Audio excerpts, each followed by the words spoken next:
Jack had stood frozen in place for 3 full days, not daring to take a single step. Why?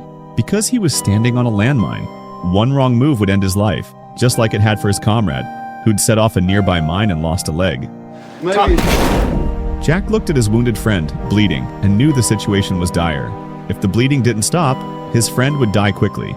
Jack considered helping, but his comrade understood that even if the bleeding were stopped, survival in that barren desert was unlikely. Not wanting to become a burden, he decided to end his own life. Jack was overwhelmed by the horror of it all and screamed in pain, but he steadied himself and forced himself to stay alive. Carefully, he tried to pry the mine loose with a small knife, only to find it buried too deep to remove. Then he remembered a radio in his friend's bag. He untied his shoelace, tied it to his pickaxe, and flung it toward the bag, managing with great effort to pull the bag close enough.